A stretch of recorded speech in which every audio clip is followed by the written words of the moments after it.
In a candid press conference this week, Colorado Buffaloes head football coach Deion Sanders took the opportunity to address rumors and criticisms that have been circulating on social media.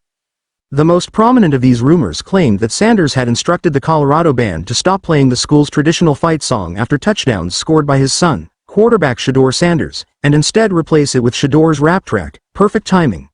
Sanders was visibly frustrated by the baseless report, calling it idiotic, and emphasizing how obviously untrue it was. "When you saw that, you know that was a lie," Sanders told the assembled media, clearly exasperated by the way such misinformation can spread unchecked. He went on to use this rumor as an example of a broader issue: the rampant spread of false information in today's media landscape, particularly online.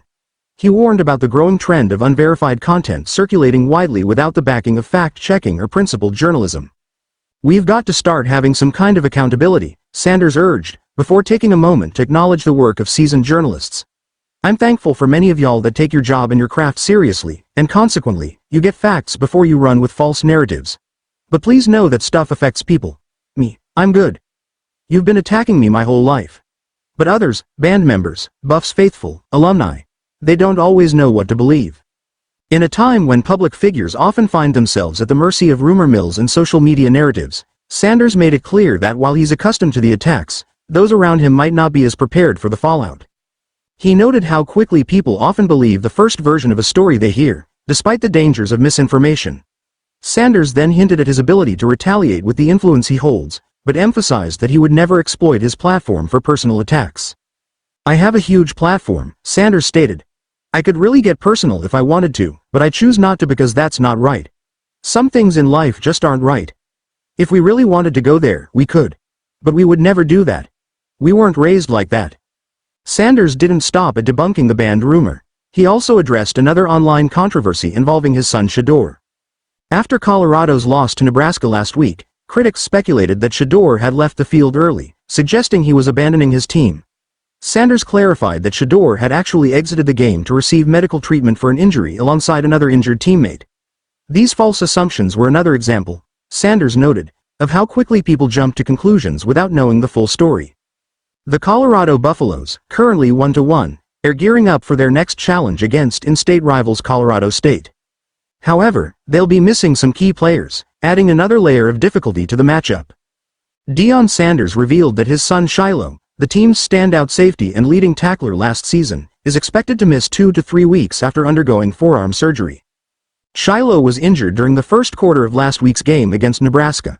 Additionally, starting running back Dallin Hayden, who transferred from Ohio State and has been the team's leading rusher this season, is out with an unspecified injury.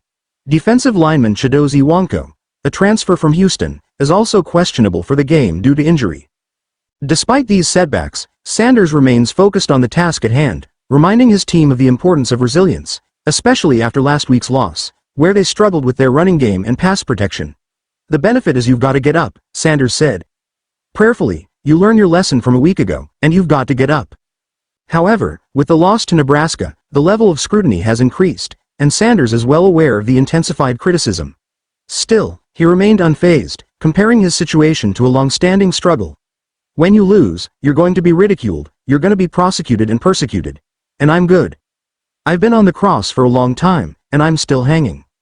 Looking back to last season, the Buffaloes' game against Colorado State was highly charged due to remarks made by Rams head coach Jay Norvell, who took a subtle jab at Sanders' trademark look of wearing hats and sunglasses during interviews.